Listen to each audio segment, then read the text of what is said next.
Hello ma'am, Kramzari ngasi se Sunday ni ai se jungri thabak taw le rambani ai di parlor chalroi khan ba taw hai di khan ba do chat ta ba yar ke ni che mana hair straightening taw gi ai na ngai Sunday tang ma sang ba adna hair straightening wai na taw wording se parlor hojik theng e pung tara ta salen tam se hojik thok drop ni dum se cham na video ma parlor gi wai na se mak toi ni दूसरा कौन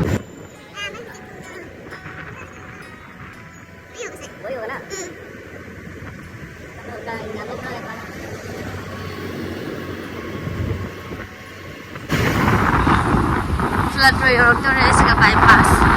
sa Manipur Lambendi Manipur bypass Lambendi sa sinarang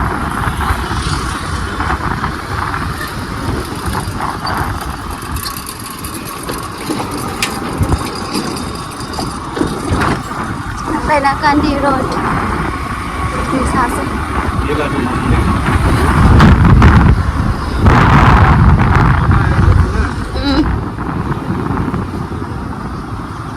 मैं चौ रहे सिका ले दुकान Hong कनाम हांगना दे Sunday नि ना मथक्तनी मैम ऐसे था दुनी लई से सिवपुरे ने ngasi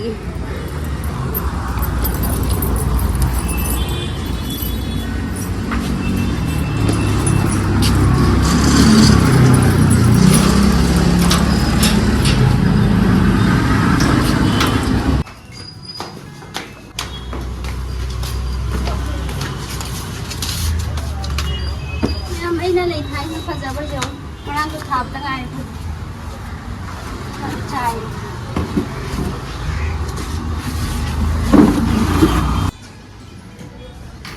nè mình chỉ là trong này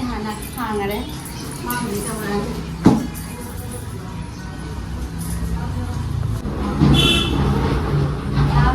anh nuôi nó hàng rồi tôi lại các hàng mình tới ra này cha nó bị ai cũng làm cha nó bị nhá cha câu đi mà vô cần mà đi cần à xin lỗi không đâu rồi nó chạy kìa không bố này là cái cô thường anh cái gì hàng nó cái tàu rồi mình chỉ straight tàu nha đấy nó chỉ là cha tổng đấy anh thì năng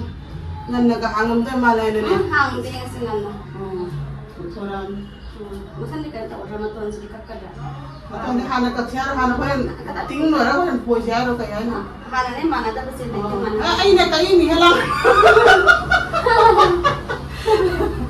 saya kayak ini tuh nih Mana ada jauh tu kata lagi ni. Kena ada orang kata ni.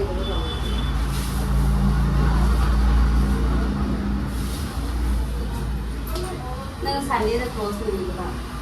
Sunday dah close tu ada. Saya tera lah, kena tera ada ni mana. Siya ang bigay ka rin tara, hay na tara sa tayo kayo ay tara tapos na nga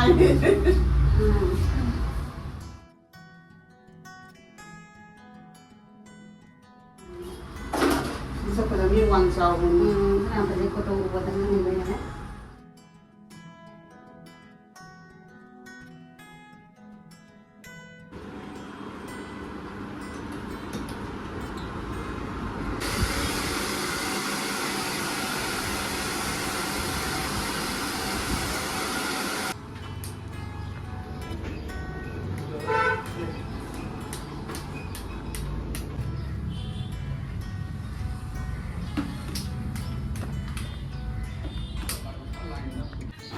Ado khoi chan su la e kai gi noi di mi to pa mi ma su la ko du ka khoi chan help to be ma su la e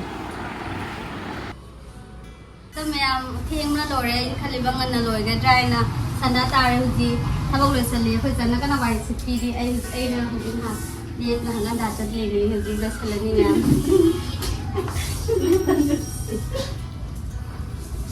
mam me am na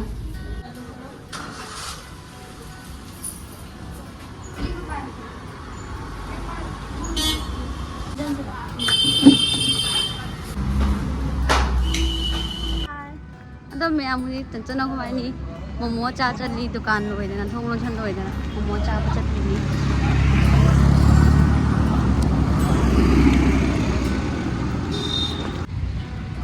तो हिजिक जौरे NP fast food तनी मोमो चा बचंग से तो हिजिक anti fast food चंगे चाब कायदना चफम जे पाया अदा ma'am chowmein चा ओइना चार नि मोमो ले रमदे लापो नि मोमो ले ते नसे से ले रमदे खाउने ना मोमो चाउमीन ले ओइन चारे संदान थे गजे तो momo फंग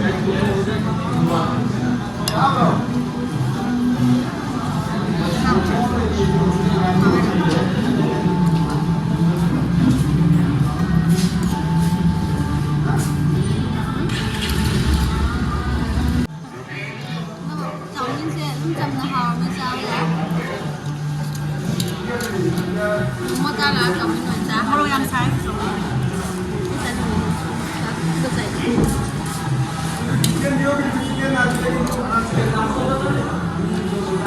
Tụi em đi chào bao rồi hay cũng chầm là đúng hầu rồi mình